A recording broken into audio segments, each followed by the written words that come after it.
Hey, welcome back, tubers. In this video, we're going to talk about how to build a shop on the cheap. So you've been watching videos on YouTube. You want to get yourself a shop, but you don't have a lot of money. So here's what I'm going to do, is I'm going to give you kind of the basics of building a shop. So if you're on a budget, something that you can start and kind of get going and get your feet in the door for building your own things. First and foremost, what we're going to talk about today is safety.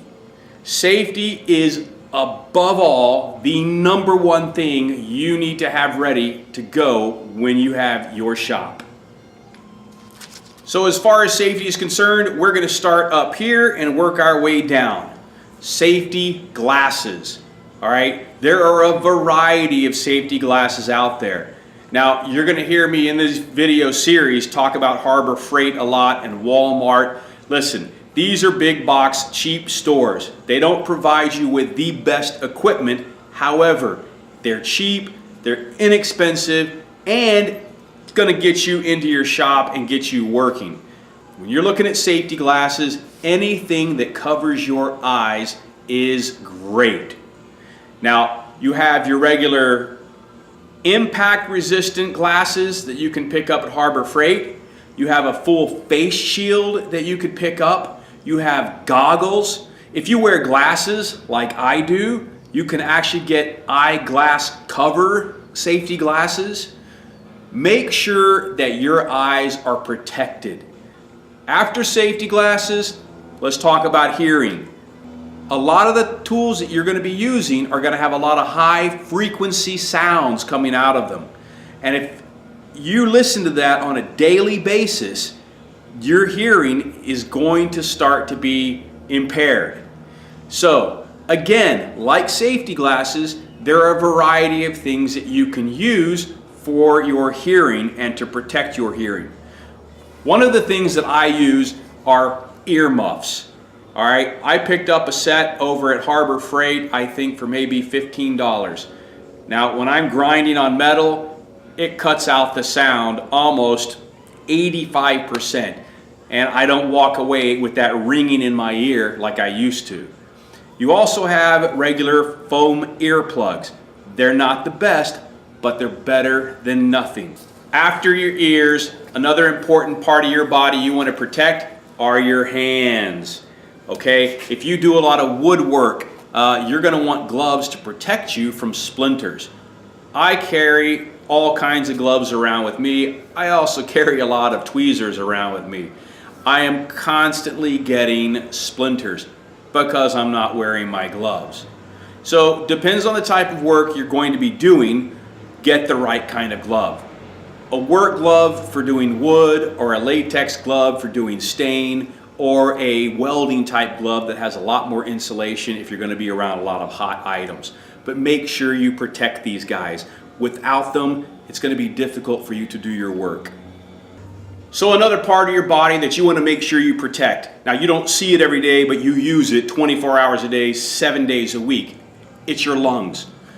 In a shop, there are so many little particulates dancing around the air that go in through your nose or in through your mouth, and they're going to get into your lungs. If you're painting, if you're sanding, if you're welding, you want to make sure that you have at least a basic dust mask on. All right? If you're doing any type of painting, you're going to move up to a respirator. But at the very least, have a dust mask on. All right? Again, go to some of your discount stores like Walmart or Harbor Freight. You can pick them up at a pack of 30 for I don't know, 10 bucks. So make sure that you cover up your face. That's what I use a bandana for. It's because it's always there, and if I happen to do something that I don't go grab my dust mask real quick, I can just throw this up on my face. All right? That sounds kind of weird. Throw up on my face. Boy, I remember nights like that. Oh gosh. All right, I digress. Let's talk safety in your shop. So we've talked about safety glasses, we've talked about hearing, we've talked about dust mask, all right, we've talked about gloves.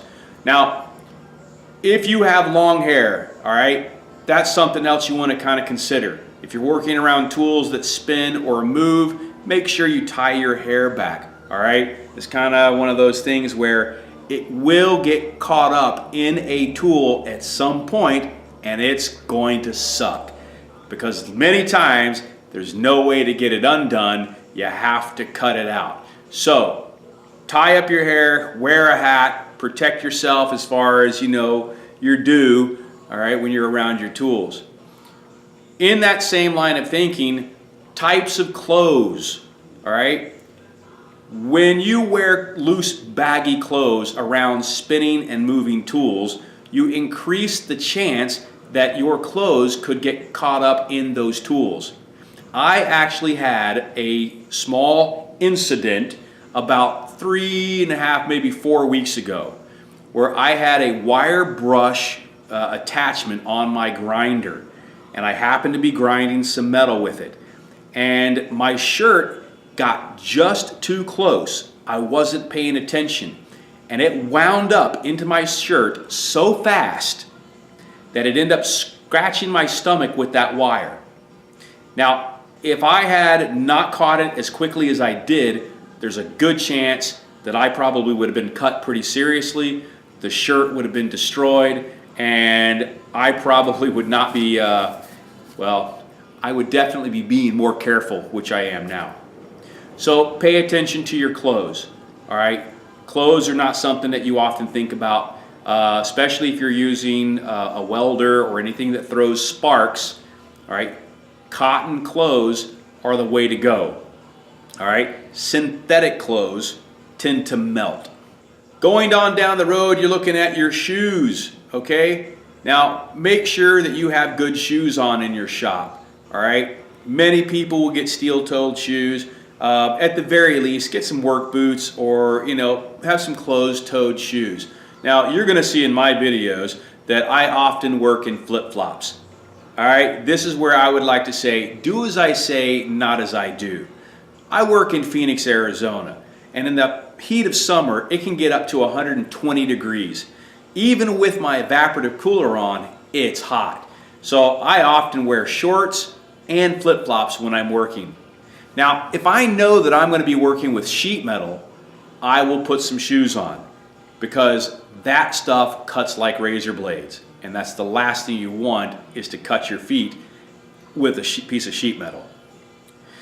Now, speaking of metal, and speaking of being in a shop, and speaking of safety, all right, one of the things that I do on an annual basis, now this is primarily because I work with metal, but if you're going to be working with pallets or reclaimed materials in any way, is make sure that you get a tetanus shot, all right? Once a year, without fail, just go get one, all right? So that when you do get cut, and you're going to, all right, you've already covered yourself, all right? Make sure that you also have a first aid kit in your shop, all right? Like a triple antibiotic, some Band-Aids, and super glue.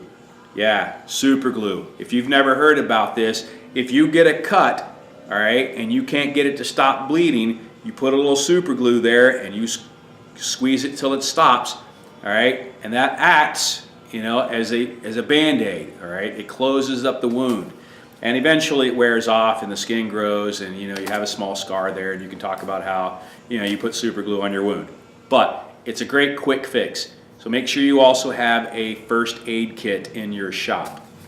All right, so for the most part, that is the basics of safety in your shop, okay?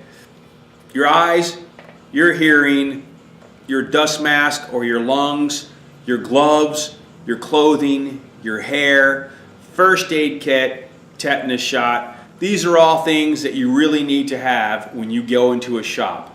So on the next video, we're going to talk about the different places that you can have a shop and how you might want to get it set up, and some of the basic tools that you're probably going to want to have to get started. Thanks for watching my video. If you like what you saw, then do me a huge favor and subscribe by pushing that button right there. If you're already a subscriber, but you want to find out how you can support me in other projects, then why don't you check out my Patreon campaign by hitting that button right there. Now, if you've got a little bit extra time on your hands and you want to check out some more of my videos, why don't you go ahead and click that right there and you can see one of my other videos. See you next time.